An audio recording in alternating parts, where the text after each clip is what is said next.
Chapter 13. Grayle. I guessed I couldn't blame Caden.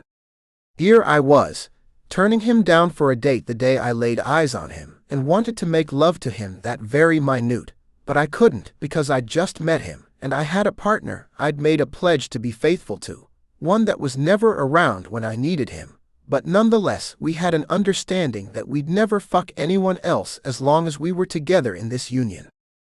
I held out my hand, and he looked down at it and smiled. "You're the last guest to come." "I'm happy you made it," I said, locking eyes with him and almost hugging him. My arm lingered in the air, with my palms waiting for his warm hand in mine. I had forgotten he had someone at his side, because Caden was the only one I saw.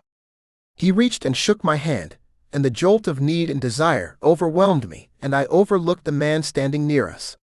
It became apparent that we were the only ones that mattered, and then his friend cleared his voice and pulled Caden's hand from mine and replaced it with his own. "Thank you for inviting us to your beautiful home. My name is Zachary.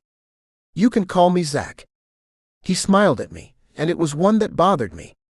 It was the strangest smile I'd ever seen, but if Caden liked him, who was I to come between two men? Obviously, they were more into each other by the way Zach placed his arm around Caden's slim waist and looped his finger inside his belt. "Come with me and I'll show you your room. I hope you don't mind, it's on the second floor. It has bunk beds and we have a new guest. He's staying in my office on the first floor, and my partner took time off to be with me." I watched Caden's face and saw his eyes drop and he bit his bottom lip. That cute bottom lip that had my cock working overtime. When we entered the house, Zach turned and said, "Something smells wonderful. I hired a cook for the weekend. I thought we'd lounge around the pool, talk, and do absolutely nothing for 3 days if we didn't want, or we have game night, unlike movie night. You can sleep late if you want, and my cook would arrange a buffet for breakfast, lunch, and dinner.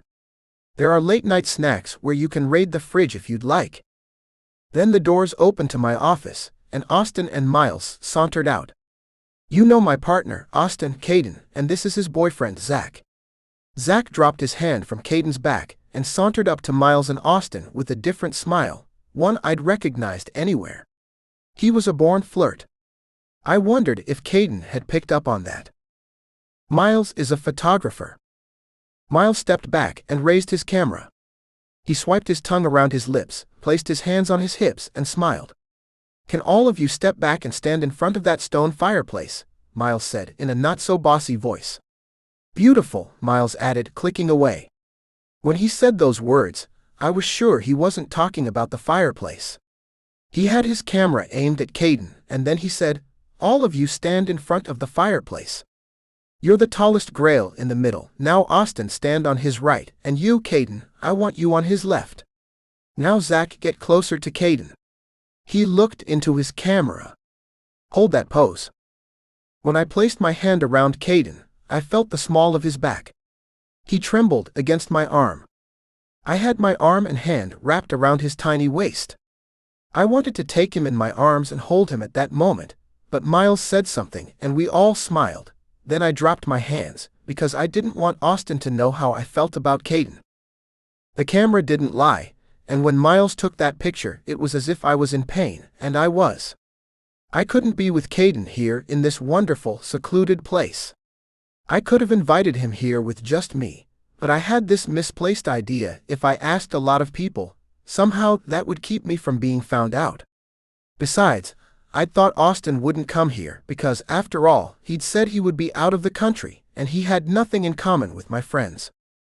Caden had turned to glance at me, and I stared at him when Miles said something funny to make us laugh.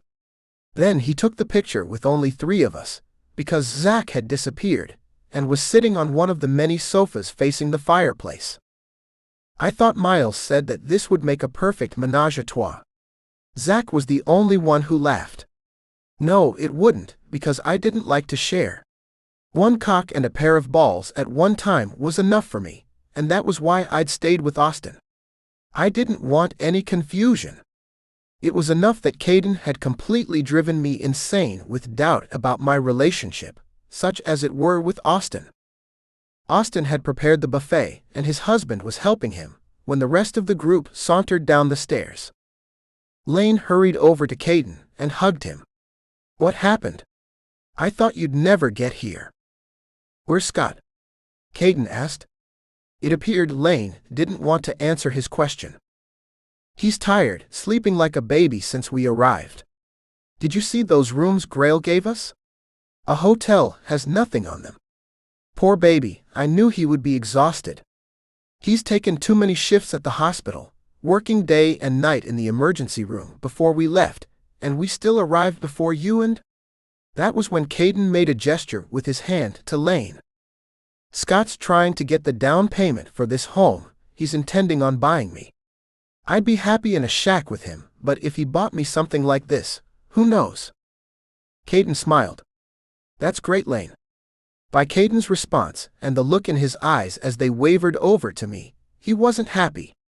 It had nothing to do with Lane or his house. Perhaps it was because of Austin showing up from out of the blue. Yes. It had to be Austin. I had the same feeling. I had to admit to myself that I didn't want him here either.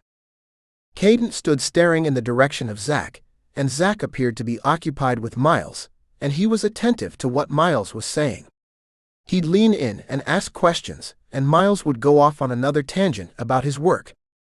Austin, who never gave the impression that he was interested in anything but his own work, had been listening responsively as well, shaking his head and looking to Zach. I noticed that Caden's boyfriend, Zach, was sitting in the middle of them talking, his palms stroking and massaging Miles's camera as if it was a thick, long penis. Lane strolled over to me, with Caden following, but hesitant. It looked as if Caden didn't want to be too conspicuous with his feelings about me, especially around Austin, and I understood. What were we to do? Stand in the middle of the room and declare our love for each other? When I glanced over at Austin and Miles and Zach, they were too enthralled with what Miles was talking about to pay attention to what was going on between me and Caden. Miles was laughing, and Zach and Austin must have shared his sense of humor, because they were laughing hysterically. Austin would look over at Zach, and they'd smile at each other. Finally, Cole strolled down the stairs with his partner Keys hand in hand. "What's cooking?" "I can't wait. I could eat a horse," Cole said. I heard Lane lean into Caden and say none too delicately, "He probably already has, and now for the cock and balls." I heard Keys is hung. I wondered why I'd never heard that. I smiled. It appeared that having these guys around was more beneficial than I thought. Caden reached over and hit him on the shoulder. "Shut up, Lane. Be nice." "I've heard your man wears frilly underwear," Caden said with a chuckle. "That's not funny," Lane interrupted. "Where did you hear that?" That was between me. When Lane realized he'd given himself away, he stopped, raised an eyebrow, and narrowed his eyes at Caden. "That was just a joke, wasn't it?" "I'm afraid so. I had no idea." "Promise me you won't say anything. What goes on in our bedroom is our business." "It certainly is," Caden said. Then he turned to walk away and saw me. I'd been listening and pretending that I was placing logs in the fireplace. It had been a false spring for a few days, and I knew it wouldn't last.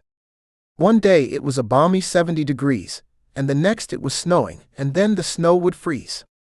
I just hoped we could take advantage of the warm weather before the snow fell. "I'm going outside near the fire to talk to my friends and eat some great food," Lane said. "Why don't you get Scott up or bring him something to eat?" Caden suggested.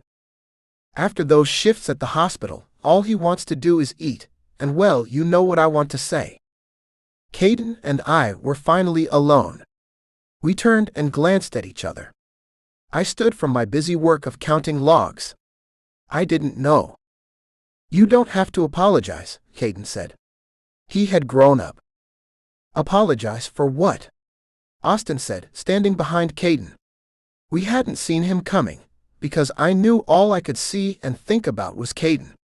Then to our surprise, Austin leaned against Caden's back and sniffed him, before sauntering behind me and holding me around my waist. "Did you smell Caden? He smells like strawberry ice cream." I've got to get some of that. What is it called, Caden? He taunted. What? Caden narrowed his glance at me. Your shaving lotion. Oh wait, it can't be a shaving lotion. Do you at least shave? Yes, I shave. It must be my soap. Caden tightened his jaw, bit his bottom lip as I chased his beautiful mouth until he turned and walked away. I was hoping he wasn't angry, but his cute cheeks were crimson. He tried to hide his frustration with me and Austin, but he couldn't. I'd probably lost my chance to even have a friendly relationship with him. Austin wasn't going anywhere the way he'd been coming to see me every chance he got. Wasn't that what I wanted? To have Austin be attentive and live here with me. Be careful what you wish for. You might get it. I thought.